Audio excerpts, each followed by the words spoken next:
sou Marisol Camarinha, advoguei por quase 30 anos na área de direito do trabalho, e há quase 10 eu migrei para a área de consultoria em gestão de pessoas, e trabalho também com treinamentos, coaching, mentorias, tudo que diga respeito às relações interpessoais no trabalho.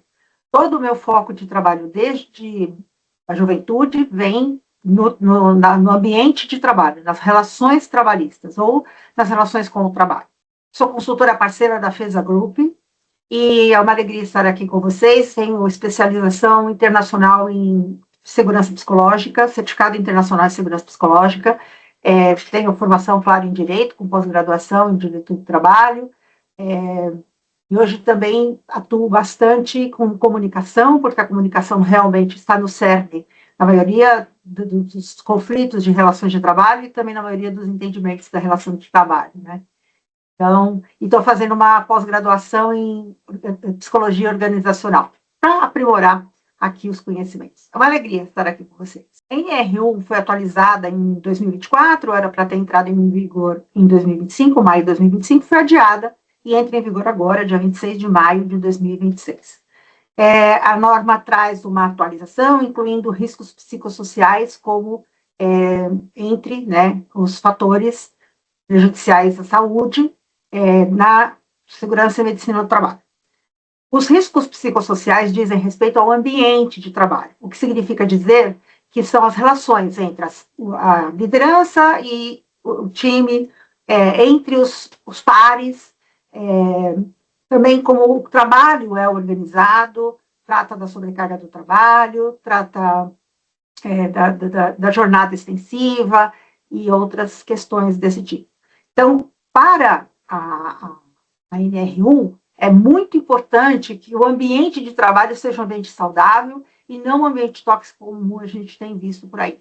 E aí o que acontece? A grande quantidade de afastamentos, foram mais de 500 mil afastamentos por conta de saúde social em 2025, e isso vem aumentando gradativamente ano a ano, e foi por conta dessa quantidade enorme de afastamentos e também por conta do crescente das reclamações trabalhistas propostas, que tem como base assédio no trabalho, que o Ministério Público do Trabalho e o Ministério de Segurança no Trabalho fizeram essa atualização como uma forma de educar os trabalhadores, educar a liderança, educar os times a ter um comportamento mais consentâneo com as boas relações entre pares e entre liderança e time.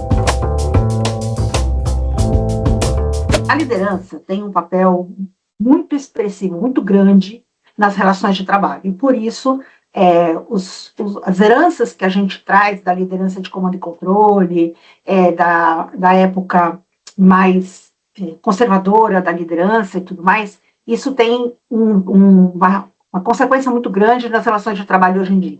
O que era muito comum, era aceitável, era naturalizado, né, normalizado há alguns anos atrás, hoje são comportamentos inaceitáveis. E como a liderança tem um papel muito importante no ambiente de trabalho, os líderes realmente são os grandes protagonistas do assédio no ambiente de trabalho. Não que o assédio aconteça só em relação à liderança, também acontece entre pares, mas a grande quantidade de assédio realmente vem da liderança, na forma de fazer cobranças, na forma de prejudicar as pessoas no sentido de colocar na geladeira, ou então fazer brincadeiras ofensivas, apelidos, ou então saber que isso acontece entre o time se omitir, não falar nada, não coibir esse tipo de comportamento, esse tipo de prática. Então, a liderança realmente tem aí um papel muito importante nas questões relativas ao assédio. Com a vigência da NR1, mesmo antes dela, mas agora legalmente amparado, o que muda a partir dela, nas relações de trabalho, é realmente uma forma mais respeitosa, uma forma mais cuidadosa de se relacionar, de cuidar das relações das pessoas no ambiente de trabalho, tanto da liderança com o time, repito, tanto do time entre si. Então, o que antes, por exemplo, que eu acabei de dizer, era muito comum as pessoas terem apelidos. E essa questão do apelido é uma questão antiga, uma questão que a gente foi aprendendo, e é muito comum das pessoas dizerem, ah, mas quando eu era jovem, isso era muito comum, ninguém se incomodava. Será que ninguém se incomodava mesmo? Ou as pessoas não reclamavam, as pessoas não diziam nada, porque se dissesse só ia piorar a situação. Então, as pessoas que recebiam apelidos, e muitos desses apelidos desagradáveis, jocosos mesmo, será que era natural para essas pessoas acharem isso, sentirem, não se sentirem agredidas? Fica aí a pergunta, né? O que acontece é que hoje isso é inaceitável. As cobranças em público, aquelas cobranças que humilham, aquelas cobranças que colocam a pessoa em evidência, numa forma de que ela não foi capaz de alcançar a meta, que ela não é boa o suficiente para alcançar aquela meta ou para dar conta daquele volume de trabalho, isto, o que também era muito comum antigamente, isso também hoje em dia é inaceitável.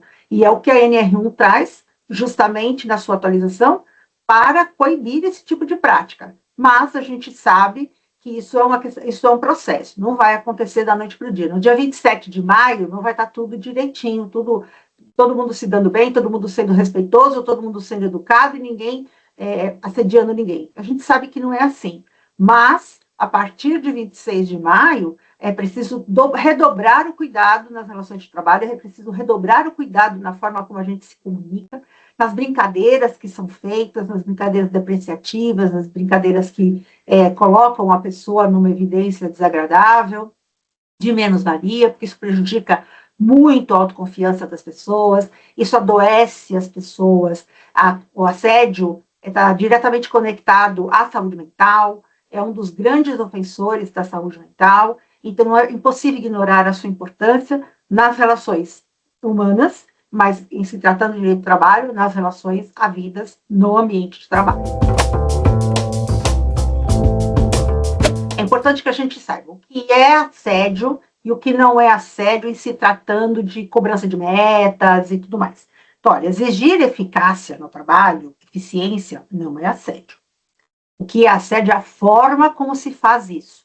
Mas a eficiência faz parte do trabalho, todas as pessoas que trabalham precisam ser eficientes, precisam cumprir prazos de entrega, desde que eles sejam prazos factíveis, né?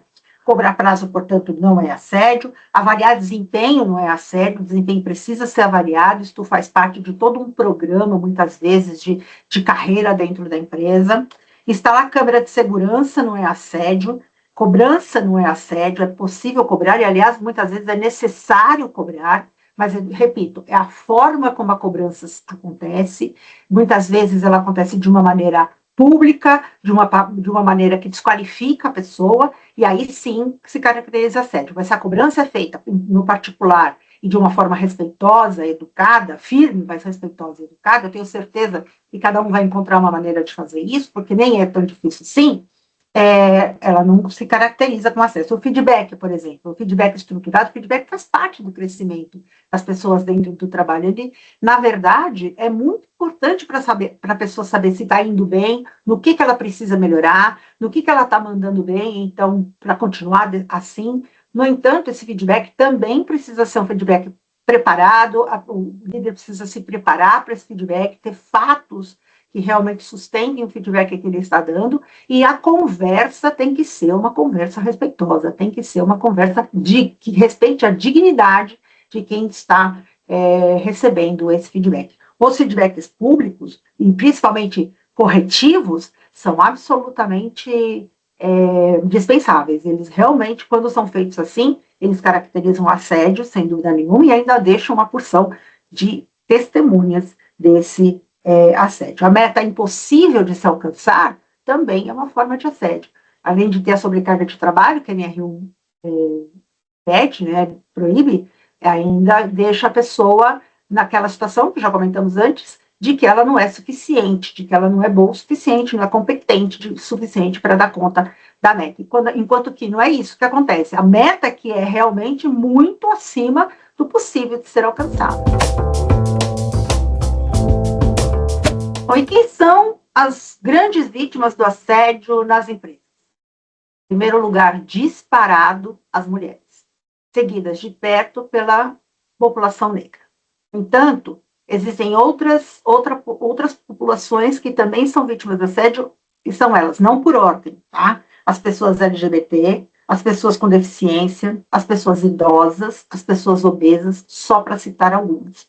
Porque ainda tem as pessoas que são de outros estados, pessoas que têm religiões diferentes, todas essas pessoas são vítimas de assédio no ambiente de trabalho, com piadas, com insinuações, com brincadeirinhas, sabe, daquelas brincadeirinhas que todo mundo ri, menos a pessoa que é o objeto da brincadeira.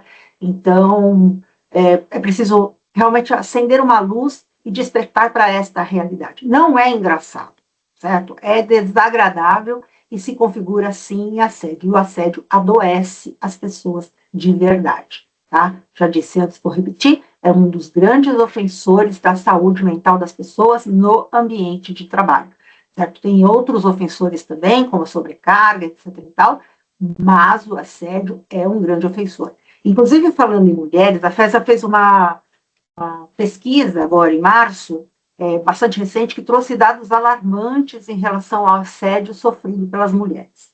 Então, vamos lá, foram 595 executivas, todas elas ouvidas com atenção, e apurou o seguinte: a cultura na organização corresponde a 66,1% dos ofensores. Vieses inconscientes, que fazem parte do assédio, inclusive, 61,8%. Redes de influência, 40,7%. Agora, vamos desdobrar um pouco, vamos abrir um pouco esses dados do assédio, né? Que foi de 79%. Dos 79% de respondentes que afirmaram já terem sofrido assédio, já terem testemunhado assédio no ambiente de trabalho, 79%, é um número bastante alarmante, né? 89, quase 90% das pessoas sofreram assédio ou testemunharam assédios nos cargos de entrada. E 76,7% sofreram assédio ainda nas funções mais executivas, nos cargos mais altos da liderança. Ou seja, o cargo pode ser alto, mas o assédio continua acontecendo. Então, é preciso realmente fazer uma ação importante, uma ação continuada para evitar esse assédio, evitar esse sofrimento para as mulheres, que traz danos para a saúde mental, traz danos físicos, inclusive, dores musculares, problemas de digestão, muitos problemas de imunidade, porque a imunidade cai, e outros tantos que a gente conhece, né? Então, é preciso prestar atenção nisso. Em parceria com a FESA, eu gravei, agora recentemente, em fevereiro, uma aula especial exclusivamente sobre assédio no ambiente de trabalho. Dada a importância do tema, essa aula está gravada na plataforma da Trilho, está disponível para quem quiser assisti-la. E essa é uma aula em que eu trouxe alguns exemplos, eu trouxe alguns casos que eu mesma presenciei e que ilustram muito bem muito do que a gente conversou aqui. Então, eu recomendo fortemente que você assista a esse. No entanto, é uma aula de sensibilização, é uma aula de introdução ao assunto, porque assédio é tão importante, está tão enraizado na cultura, na nossa cultura e na cultura de muitas empresas, que não é uma palestra ou uma aula de 1 hora que vão fazer a grande diferença ou que vão realmente movimentar esta máquina tão importante, tão grande, que é uma empresa, que são as relações interpessoais na empresa, do CEO, do C-Level, até o chão de fábrica. Não é o assunto de 1 hora. O assunto demanda ações continuadas. Ou seja, a gente faz uma palestra de sensibilização, uma aula de sensibilização, e depois, periodicamente, bimestralmente, a gente faz rodas de conversa em que as pessoas trazem o assunto vivenciado e a gente trabalha aquele assunto pontualmente, de forma que todos participam e que todos refletem fortemente no seu próprio comportamento, se enxergam naquele comportamento e se percebem o quão grave ele é. Porque aí a gente também traz dados, a gente traz exemplos, e isso acaba ficando tangível, ganhando corpo mesmo, né? As pessoas conseguem visualizar a importância e a gravidade de se praticar, a importância de tratar o assédio, a gravidade de praticar o assédio no ambiente de trabalho, quanto isso realmente influencia e realmente adoece as pessoas. Quando o assunto é assédio no ambiente de trabalho, e a gente já falou aqui do papel da liderança como grande protagonista desse assunto, dessas questões e tudo mais, a gente não pode esquecer que a alta liderança das empresas, os CEOs, o C-Level, são também muito responsáveis, sobretudo pela cultura, e também pelo exemplo, quando o assunto é assédio. Então, muitas vezes a gente fala com a média liderança, fala com a liderança, a primeira liderança, mas acaba não falando, acaba não tratando o assunto com a alta liderança, a liderança executiva da empresa. E aí fica um descompasso. Então, e é preciso, porque todo mundo tem viés inconsciente, todo mundo acaba numa hora ou outra escorregando em alguma coisa, sem se dar conta de que falou alguma coisa de um modo que não era aceitável, ou teve alguma expressão de uma forma que também não é mais aceitável, mas antigamente podia. Antigamente podia, hoje não pode mais. Essa é a grande realidade, é isso que está posto. O que antes era normalizado, hoje não é mais. E a gente vive no hoje, não vive no passado. Então é preciso que a gente realmente se adeque ao que acontece hoje, à realidade que nós vivemos. Então é muito importante, até por uma questão de exemplo, que a alta liderança também se envolva nesse assunto, também converse sobre esse assunto, faça perguntas, participe de rodas de conversa e também tire as suas dúvidas, se interessem pelo assunto e procurem. É um processo, né? Procurem paulatinamente e até um fiscaliza o outro, a gente faz um combinado, olha, se eu falar alguma coisa que não devia, por favor, me sinaliza, porque isso ajuda muito também. A gente também faz com a média liderança e a primeira liderança, porque às vezes a gente está tão acostumado que fala sem perceber, né? E quando alguém dá um toque, a gente tem a chance de dizer para a pessoa, olha, sinto muito, eu fui infeliz naquela expressão que eu usei, ou eu fui infeliz na forma como eu falei com você, então eu não devia ter feito isso, por isso te peço desculpas. E se isso for público, então fica melhor ainda. E é só assim que a gente vai aprendendo. Quando a gente coloca em prática aquilo que a gente ouve, aquilo que a gente sabe, aquilo que a gente já entendeu, e aí sim isso vai se consolidando e vai se transformando em comportamento cotidiano, e aí tudo fica muito mais fácil. Muitas empresas têm políticas sobre assédio. E o que eu vejo na maioria delas é que essa política não é divulgada, não existe uma ação de ativação dessa política escrita, para que todo mundo tome conhecimento dela, e também não existem ações periódicas para que as pessoas se lembrem que existe a política e do que está escrito nela. Então, às vezes, até fica sabendo que tem a política, passa o RH, manda lá um e-mail com a política anexa, pede para as pessoas lerem, mas as pessoas não leem. Na rotina intensa de trabalho, as pessoas acabam não lendo. Então, às vezes a política é boa, é bem escrita, está direitinho, diz que tem canal de denúncia, diz que tem processo sigiloso para apurar a denúncia, diz que a apuração da denúncia é imparcial, todas essas coisas, e que tem consequências para o assediador. No entanto, as pessoas não leem. Então, e as pessoas não sabem disso. E o assédio continua acontecendo, sem que muitas vezes a alta liderança saiba. Nem o RH também sabe. Por quê? Por falta de comunicação, por falta de propaganda, né, de divulgação mesmo das políticas que existem. Quando a gente fala de assédio no ambiente de trabalho, é impossível falar dele sem falar de segurança psicológica. E a segurança psicológica antecede, portanto, toda a questão, toda a tratativa sobre assédio no ambiente de trabalho. E segurança psicológica é aquela situação em que as pessoas não têm vergonha de dizer ou de perguntar, não tem vergonha de dizer que não sabe, não tem vergonha de perguntar como se faz, não tem vergonha de dizer como se sentem, não tem vergonha de questionar alguma ordem não, porque não se trata mais de ordem, mas alguma orientação, né, da liderança. Então, a segurança psicológica nas áreas empresariais que existem, porque numa mesma empresa pode ter áreas que existe segurança psicológica, porque quem cria segurança psicológica é a liderança, e outras áreas que não tem. Nas áreas que a segurança psicológica existe e é praticada, a gente sabe que tem um aumento de até 62% na performance do time. E também um aumento expressivo em inovação, um aumento expressivo em presença realmente no trabalho. Então, cai o turnover, cai o absenteísmo, cai os afastamentos por saúde social, enfim, são inúmeras vantagens de se ter segurança psicológica no ambiente de trabalho e de tratar essa questão de assédio com toda a transparência possível. Os canais de denúncia são uma grande evolução e são uma grande ferramenta quando a gente está tratando de assédio. Porque o canal de denúncia recebe muitas vezes a denúncia, algumas pessoas se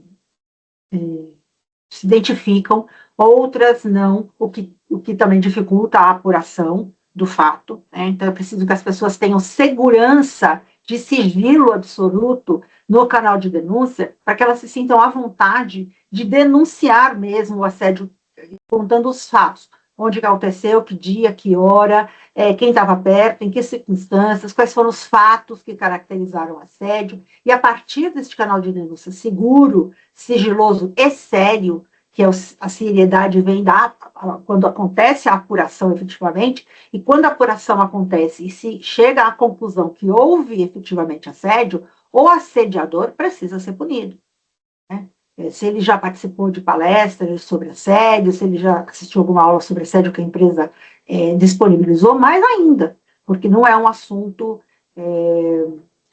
novo para ele, né? Ou para ela, porque o assédio não é só masculino, pode haver assédio feminino também, né? Tem muitos líderes que são mulheres, e as mulheres muitas vezes acabam se igualando aos homens em termos de cobrança, em termos de comunicação e tudo mais. Então, não é só a liderança masculina, a liderança feminina também faz parte desse público. Então, para ter um canal de denúncia confiável, é preciso tomar todos esses cuidados. Existem canais de denúncia externos. Eu mesma administro alguns canais de denúncia. Então, chegam para mim, quando a pessoa por aplicativo, e aí os fatos chegam para mim. Então, quando chegam para mim, eu tomo o maior cuidado. Muitas vezes, não falo para quase ninguém. Às vezes é só o RH que sabe, ou a alta liderança, dependendo do cargo, que fica sabendo, porque eu não conto para absolutamente ninguém. E aí a gente apura, com muito cuidado também, o que aconteceu, e daí depois dá aí o resultado do relatório. O assédio no ambiente de trabalho é algo que precisa ser olhado com mais atenção e também ser trazido para a pauta de reuniões da alta liderança, e ações concretas precisam ser tomadas em relação a isso. A NR, em relação a esse tema, a NR01, na atualização que teve, trouxe à luz esta questão toda de assédio e de outros assuntos mais, são 7 dimensões, né? E traz também outros assuntos que impactam grandemente na saúde mental dos trabalhadores, saúde física, na saúde mental, na saúde emocional dos trabalhadores. E as empresas que dão atenção ao assédio, que tomam ações efetivas em relação a mitigar o acesso e até chegar ao ponto de um dia não existir assédio no ambiente de trabalho, essas empresas estão no caminho certo para evitar reclamações trabalhistas, porque o assédio custa caro. O assédio custa muito caro. Não há um dia sequer que eu não receba uma sentença condenatória de uma empresa em qualquer lugar do país que trate de assédio. Aliás, os números de processos de assédio nas empresas foi muito grande. Em 2025 foi enorme.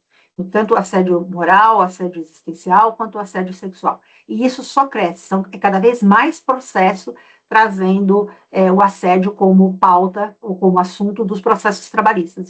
Tanto que o CNJ criou um protocolo para os juízes, um protocolo de julgamento de assédio quando as provas não são assim tão robustas, tão evidentes, porque o judiciário entendeu que muitas vezes as provas não são assim tão evidentes como em outros processos precisam ser, dada a relevância do assunto.